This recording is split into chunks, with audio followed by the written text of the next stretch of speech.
The Ministry of Agriculture, Fisheries, Food Security and Rural Development has officially unveiled a suite of sargassum management equipment to strengthen St. Lucia's response to the recurring influx of sargassum seaweed along the island's eastern coastline. The unveiling ceremony, held under the joint initiative between the United Nations Development Programme and the Japan International Cooperation Agency, forms part of the National Sargassum Management Capacity in the Caribbean project. Spanning from 2022 to 2025, the project supports 5 Caribbean countries in building the capacity to effectively manage and mitigate the impacts of sargassum seaweed through the provision of equipment, technical assistance, and expert guidance, aimed at reducing its negative effects on coastal ecosystems, tourism, fisheries, and public health. At the ceremony, 3 tractors and attachments specifically designed for the removal of sargassum seaweed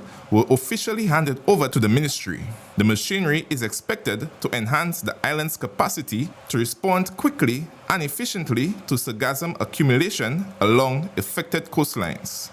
This project represents more than just equipment, and I mentioned earlier.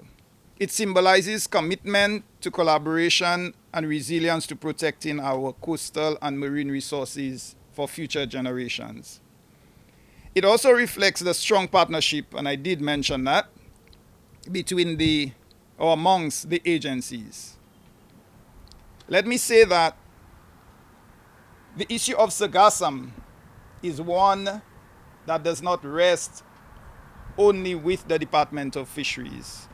And we recognize there is the need, and that is why we invited a number of other agencies to this occasion, that there is a need for intersectoral coordination and management for sargassum. Communities such as Grosley, Dennery, Prale, Miku, and Vieux-Fort have been among the hardest hit by sargassum invasion in recent years. The thick mat of seaweed have disrupted fishing activities, deterred beachgoers, and threatened marine life. Minister for Agriculture, Fisheries, Food Security and Rural Development, Honorable Alfred Prosper, expressed his gratitude to the partner agencies for their much-needed support. But I want to thank JICA for this vision and this level of assistance that has been provided.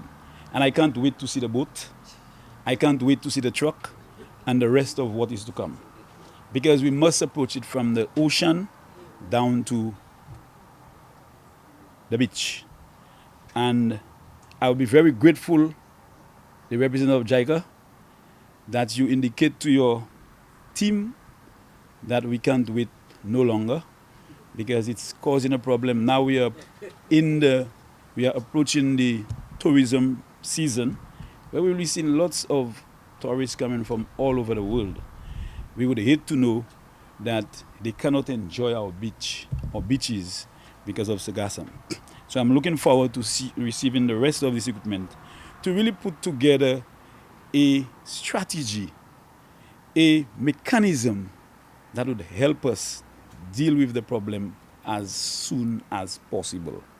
And this is important for me as the Minister responsible for agriculture, because I get the complaints from my fishers. The ministry reaffirmed its commitment to working with regional and international partners to implement sustainable and adaptive solutions to the growing sargassum challenges, one that continues to test resilience of Caribbean nations dependent on healthy coastal ecosystems. From the Ministry of Agriculture, Fisheries, Food Security and Rural Development, I'm Zarek Felix reporting.